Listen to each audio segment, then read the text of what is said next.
So here's the video that I downloaded from YouTube. I'm going to drag it into After Effects. We want to prepare it so that it's ready to go. So I just drug it into here. I'm going to drag it down into my new comp button. And then I'm going to go find where that piece of footage was.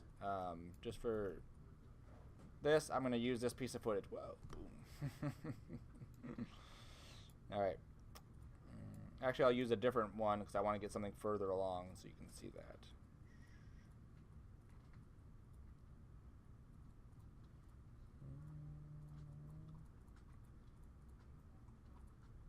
I'll grab that one. Okay. So I want to go to the start of the video and use Alt left bracket to cut it. And then I drag this back to the beginning. And I go to the end of that clip.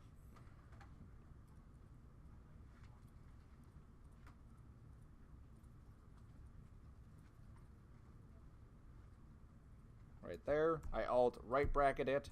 And what that does is it cuts my area, so I'm just focusing on this. Okay. Then if I use the N key, I can trim my work area just to that spot so that when it plays and loops and renders, it just renders that out. Now what I want to do is make a new solid. So if you're not familiar with After Effects, new solid.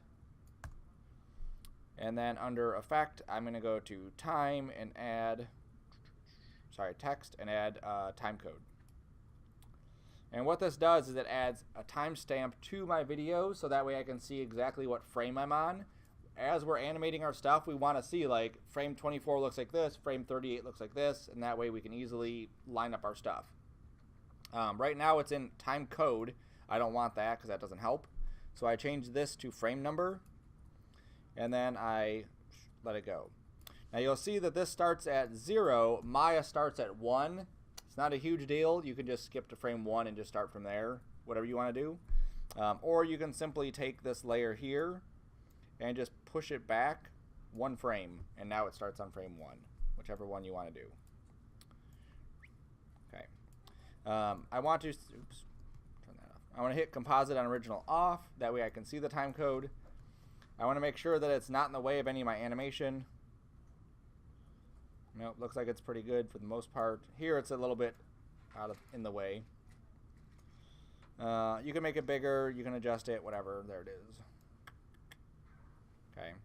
And you'll see I'm only dealing with 194 frames, but 194 frames will probably take me at least a week to do a good pass of it. Cool. So now I'm going to export it out. I'm going to go to Export. I'm going to go to Add to Render Queue. Under Loss List, the button on the bottom there, I'm going to go to QuickTime. Choose H264. That's good. If you have a huge size, like some of the stuff you download from YouTube can be enormous, you don't really need it to be that big. I can go to Resize and probably cut this in half, or maybe just 960 by 540. There we go. We don't need audio in the video portion, but we can just leave it whatever it is. Now, I do want to have the audio. So one thing that will help kind of visualize what's happening is if we have the audio clip brought into Maya, then we can see like he's running, I can hear his footsteps, he smacks something, all of these things connect when I do my animation. So if I go to Composition, Add Output Module, this will let me click on Lossless again and then just choose Wave File.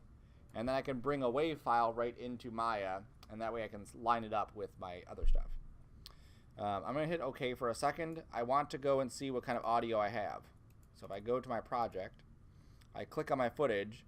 The audio for this is 44.1, 32 bits, so that's basically what I want to set up my stuff to. It doesn't have to be 44.1, but you know, maybe 22.5 would be fine. And then 8-bit is fine, 6 stereo, I can just get away with mono. Okay. So now I'm just going to put these into my folder. I will put this into here, into 40, into Mr. Manhattan. I'll make a new folder called audio.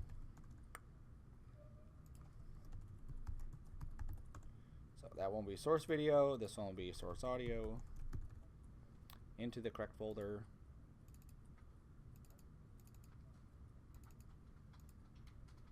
And then render. And then you want to save the project because when you're done with this, the audio is already there. It's just a matter of dropping your video right on top of it, and then you'll have the video and the audio paired together. I'm also paying attention to the frame rate, 2997. That's important because if I animate this, I want to make sure that I animate these correctly, or the same. So I'm just going to save this as there, 2540, Manhattan, Manhattan. There we go. So I'm done with After Effects for now. I want to open this up so I can preview this while I'm working. As you're working on it, you do not want to... I put it in audio folder or whatever. You do not want to open this up, obviously, in VLC because VLC sucks for playing back frame by frame. I want to be able to click frame to frame. I can't do that in VLC. DJV might do it. Just use QuickTime. Okay, so there's my footage. Now, just a little tip. If you forgot to put the number here, you can go down to this area and turn on frame number, and it'll show you the frame number. So now I can see the frames. I can see the animation. I can use my arrow keys to go back and forth, something you can't do in VLC.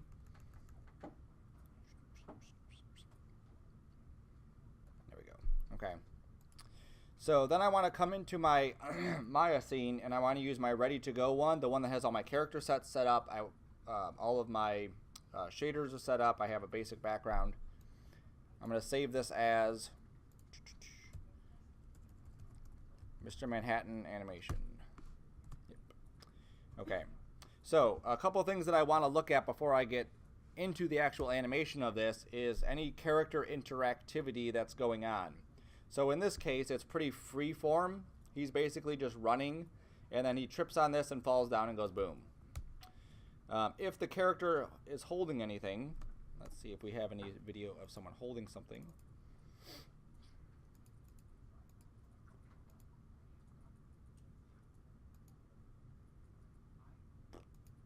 No. There we go. All right, so in this one, you can see the character is holding on to these rails. Okay, so that's something that I would want to be aware of because let's say my, just pretend that he's holding on to a rail right there. It's perfect. Let's say I grab his hips and I start moving them. You can see that his hand gets stuck right there, but his fingers are still kind of like wiggling around. On top of most of the rigs, I don't even know if this guy has it, they typically will have a control somewhere that will say how their arm is being connected to other things.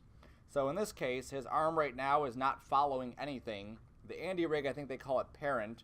So Andy's rig, the hands could be parented to different things. So in this case, his hand is not parented to anything. If I parented it to the hips, you can see how his hand is now moving with his hips. So as I move his hips, that hand is moving. If I click on that and I change it to clavicle, if I move his hips, his hand still moves because his clavicle is moving. If I grab his clavicle, which is hidden now, there it is, and I were to rotate this or move it, you can see how his hand is moving along with that. Okay? So this is important because you want to kind of analyze your footage ahead of time because if they're grabbing onto something, you want to make sure that they're grabbing onto it. Some of the rigs are not set up like that. Some of the rigs, if I grab the torso and I move it, the hands will move with it too. So you want to turn that off so that the hands can stay basically locked in place if that is something that you desire. You can change it that later, but it's a horrible thing to have to do. Okay? Especially for stuff like that, where they're holding on to things, where they're interacting with objects. Not like that. Nope. Alright, so stuff to keep in mind. If your character is interacting with an object outside of that, I'm just going to turn this back to none because I really don't want him to be connected to those. You may want his hands to actually be locked to something else. So just for giggles, let's say that I have a cylinder here.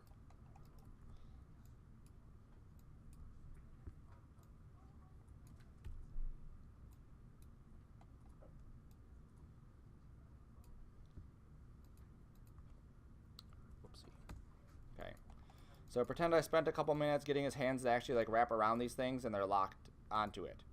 If I go in here and I start to take this pole and I move it, what I want to happen is the hands will move with it too, okay? So right now that's obviously not set up. I could go in here and grab each one of these and move all of these together, and you can see how that works, but when I go to rotate, that does not work, okay? So what I want to do is I would click on the pole. I would, well, in one case, I would click on the pole first, then I would click on this hand, and then I would go to constrain, rigging, there we go, constrain, and then I would do a parent constraint on this. Somewhere in the list, there it is. Maintain offset, add, good. So now when I grab the pole and move it, you can see that his hand will move with that pole, and it'll rotate with the pole as well. So depending on how he moves around, that would happen correctly. And then I would grab this, shift click the other wrist, do the same constrain parent, and so now both hands are moving with that with the pole there. Okay, so that's one way that you could get that kind of connected. There we go. Now the other way I may want to do this is I may want, in this case the pole is pretty much like locked in place. I may want him to grab a pole and move the pole around. In that case I would do the opposite. I would grab the hand first and the pole second. So the hand first, the pole second, and then constrain parent that. So now if I grab the pole, I can't move it. I can, but it's going to snap back when I'm done. But I would grab his wrist, and now you can see how this is then moving with his hand. Okay? So if there's any kind of interactivity, what did I do? There we go. If there's any kind of interactivity, that's stuff that you want to obviously pay attention to, because knowing that ahead of time can save you like hours worth of work. Okay? Luckily for mine, the clip I picked, he doesn't really have any interaction like that I would need to worry about. Boom. Alright, so this is how we start off our animation. So I'm going to bring in my audio clip. So I go to File, Import. I find my audio. And now it has to be a WAV file. I believe MP3s may come in, but just use a WAV file. Down here in my timeline, there's my WAV file. If I right click and I go to Audio, Sound, whatever, I can turn it off, or I can turn it onto source audio.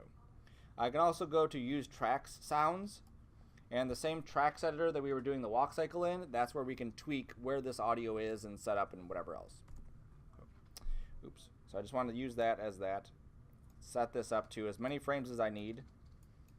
One thing I'm going to pay attention to is if I look at this, this is 156 frames. And if you remember from what I said before, I'm at 194 frames because my timestamps are different. My time in Maya is 24 frames a second. This is 29 frames a second. So I need to go to my settings, go to settings, set this to 29.97, hit save, and then just reset these to, let's say, 200 there, and then set these to 1 and 1, or 0 and 0 if I want to just keep it just like that. Okay. So if I crank up my audio,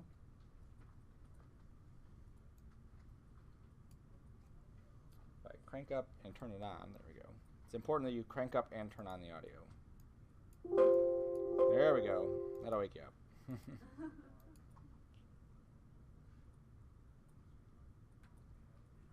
Maybe it'll wake you up.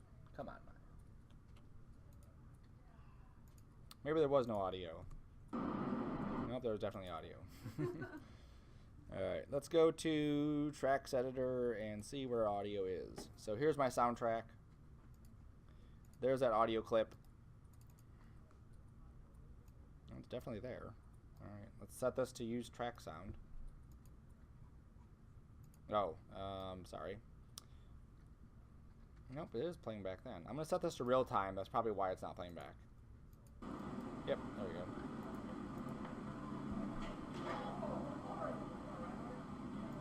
Alright, so there's the audio. Nothing crazy exciting in this one. Alright, you can definitely hear it, so...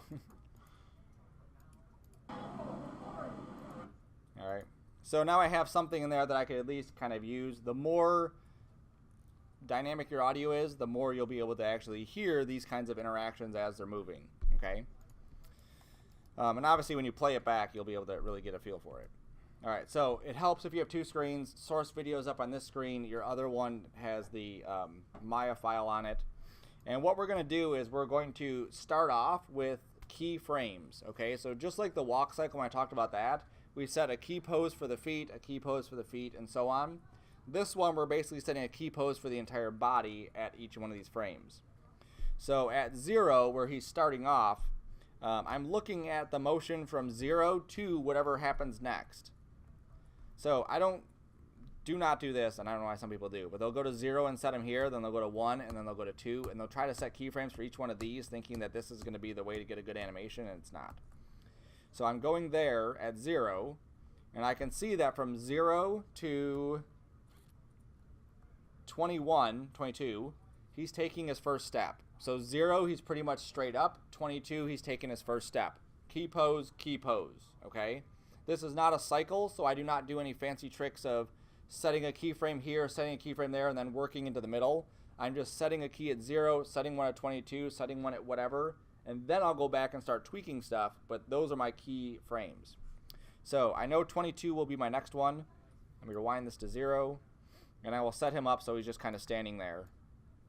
Now you're emulating what they're doing. You are not going to be able to do exactly what the pose is or what the animation is that they're doing.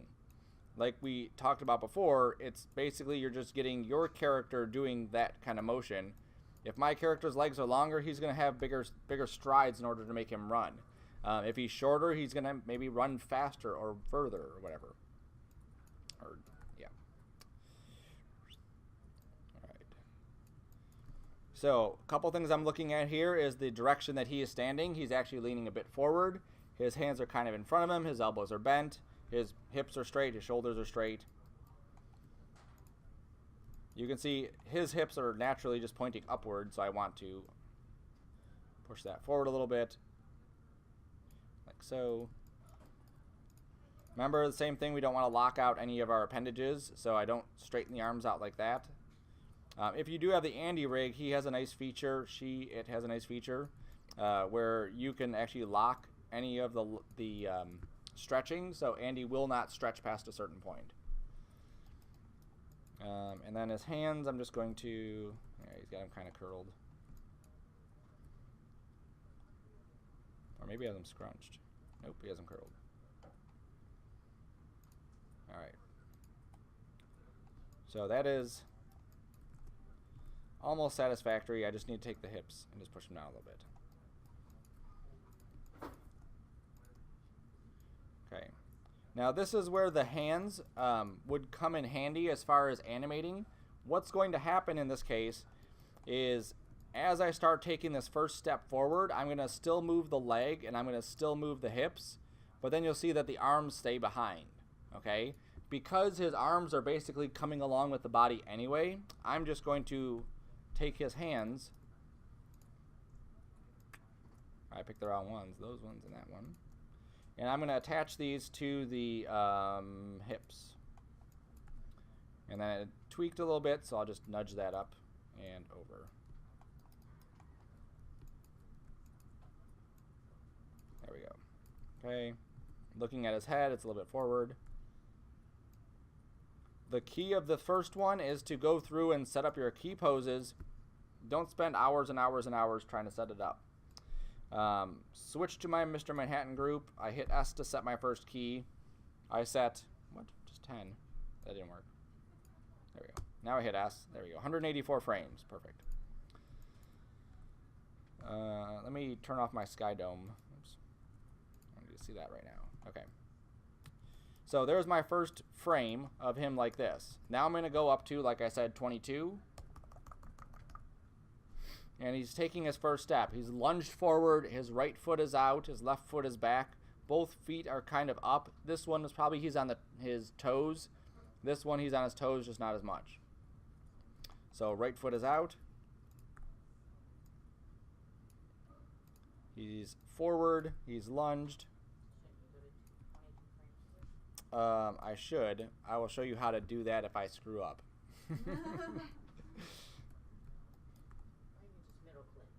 It would, yes. Alright, so there's that. A bit more lunge here, a bit more lunge there. There we go. Let's take this one. Foot roll up. Foot roll up. And you can see, because I did the foot roll up more, now we can lunge further. And then his hands can come down further.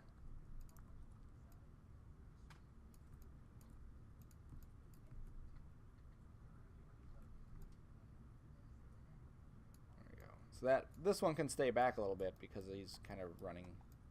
All right, so now I need to set my key. Like Patty said, my keyframe or my ticker is at 0. So if I were to set a key, it would overwrite my last keyframe. So what I would do is just middle click and drag to 22 and then hit S to set a key. Very often you will forget to do that. Very often you will forget to set a key. Very often you will have to go back and redo a pose. So if you need to, make a little checklist of every single thing you need to do every single time. Advance the frame, set the pose, hit S to set a key. Over and over and over again. Yeah, you forget to set the key. Alright. Notice how I'm not focusing too much on some of these things like the shoulders at the moment. Not even the hips I'm really focusing on. I just want to get the general gist of what each pose is doing. Then I'm going to come back for round 2 and then start tweaking those keyframes again. Then come back for round 3 and then start adding in some of the extra stuff. Okay? So there's 22. Next one is going to be at 33. So he is in the air, like right there. 32 is in the air. So I'm not going to do the in the air. I'm going to go to 33 where his next foot is. And then I'll come back later and put his foot in the air, or his body in the air. It's fancy. There we go. I'll take this back a bit. I'll pull this up.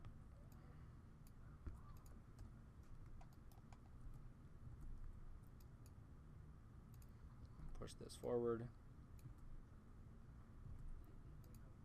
That's why it's nice to have the other screen, because I really like to see what each pose is doing while I'm getting him into that pose.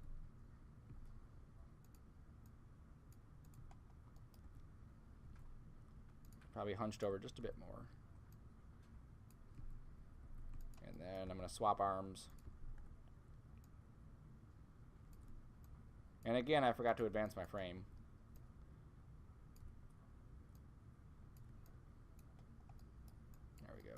Okay, so I'll go to 33 with my middle mouse, set a key. So now I'm just going to go back to the start of this and just see how that's looking. So right now it's going to look like he's sliding. Of course he's sliding. Okay. And then gradually as I start going through and adding more, it'll look better and better and better. Okay. So then I'll go to the next frame.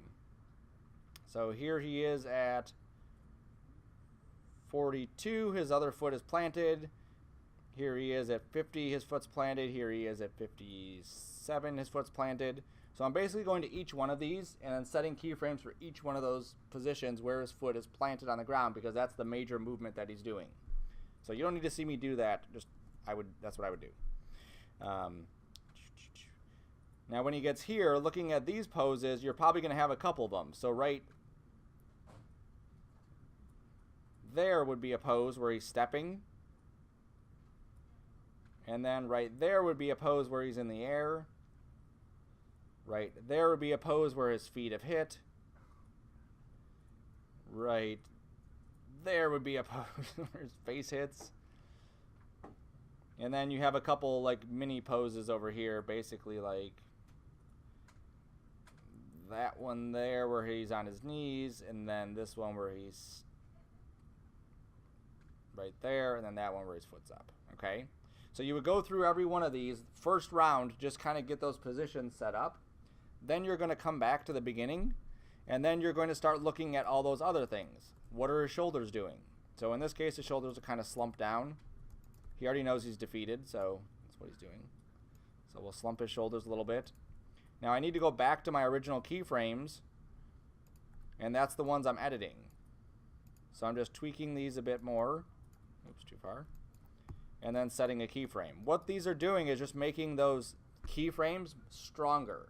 Sometimes actions will happen so quickly that you have to emphasize, really overemphasize a shot or a pose just so that it plays nicely, so that you can actually see what's happening there. You will have to exaggerate your motions in order to get them across. So now I'm going back to 22. I'm going to go here.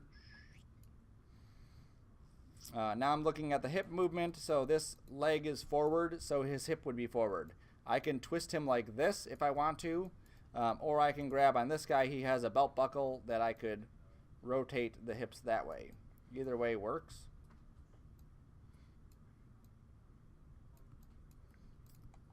There we go. I may want to bend that a little bit more forward. And remember, because the hips are going one way, his chest is going to go another way. So nothing drastic, because he's just kind of starting off. The faster he runs, the more he'll do that.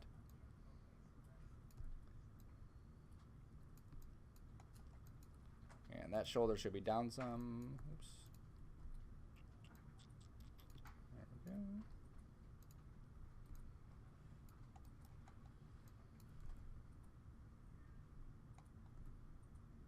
Alright, this should be down a bit more.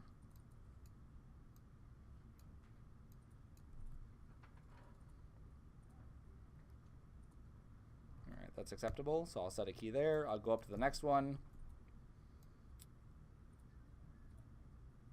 33. Now he's actually turning too, so he's actually going like this way and turning towards that area. So that's something I want to also do to this character too.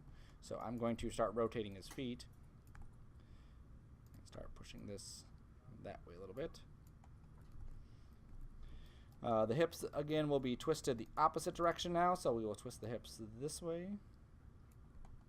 We will twist the chest back that way.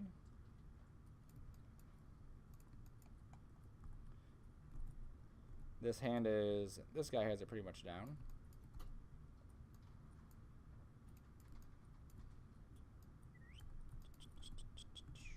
And this one is pretty much straight down. He's a really weird runner.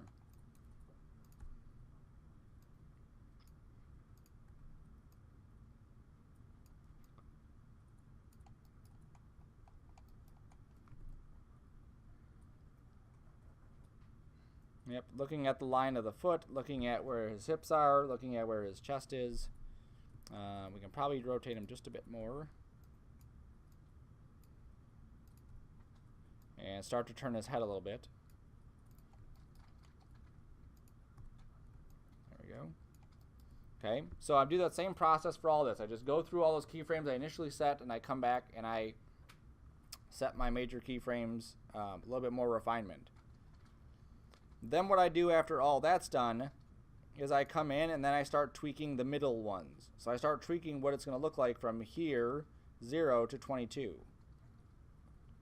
So I look at the motion of the character. I look at what's happening. His chest is moving forward first, and then his hands are dropping down. So I want to make sure that that's what it looks like. Okay, here everything is moving at once. His hands are not dropping down right at the end. So I'm going to go to, let's say, 15. And just pull his hands back so that they are there. Pull these back so they're there. And then set a key on that.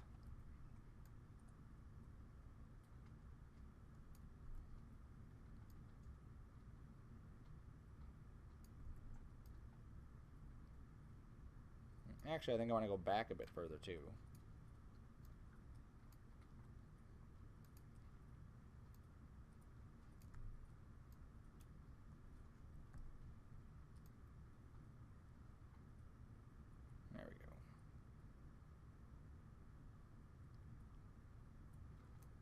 Good. And then I'll go between these two.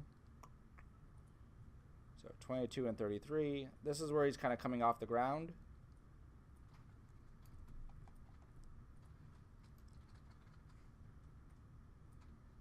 Now you'll see that his foot like just lifts up off the ground. That doesn't make sense. So at 22, his foot is stuck, and then at 31, his foot is on the ground, the tip toe is on the ground. So I'm going to go here to 22, and then I'm going to middle drag to 30, and then just rotate this foot and get it basically so that the toe is touching the ground right there.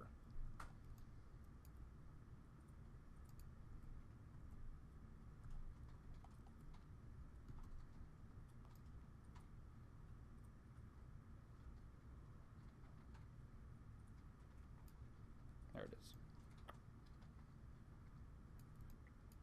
I don't want a middle drag, I'm just going to left drag. There we go.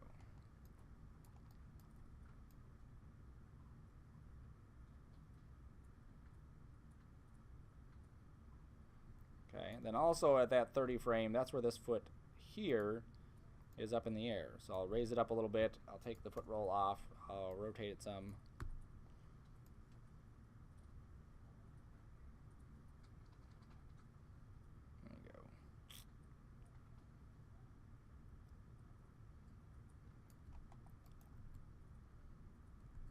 So there's the start of the animation, and then depending on how much time we have, you would just keep going back and do iteration until you've tweaked it out and gotten a more refined animation. So ideally you should be at this stage at least by the time you turn it in. Okay, so you've gone through and set your major ones, come back and tweak those a bit, come back and added in these middle ones that make the animation have a bit more sense to it.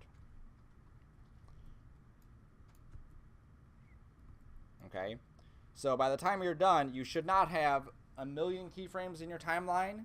You should probably have keyframes every 5 to 10 frames because that's typically how long your animation is going to be. And obviously, depending on your complexity of it, you may have more. But it definitely shouldn't look like this.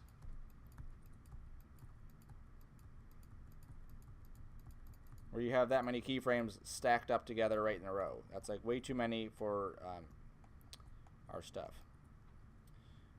Now, the cool thing about having the audio in the clip is that when you do a play blast and you choose QuickTime or ABI,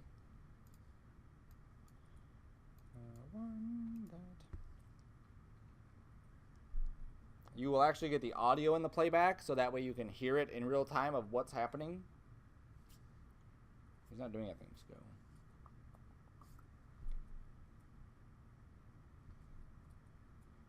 Oh, I don't have it turned up.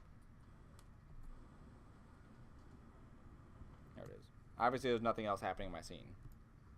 And then I also want to make sure I'm kind of bringing these along too for the ride. They may, they shouldn't be stuck behind. I could do the same follow to them too, so they follow the wrist. Whoops. There we go. Okay, so again, I just keep going through that. When you get into an area where there's a lot of stuff happening, a lot of this stuff where they're interacting with an object, this part here, his feet basically have to stay there until they slip. And then here, this is where a lot of refinement's going to be. So if there's any spot that you have a bunch of keyframes, it's going to be something like this, because you basically have to go through and make sure that all of these frames don't have him like going through the box or floating into the box. They have to obviously slide correctly. Boom. So fun. Sweet. Okay, so I'm going to save my animation.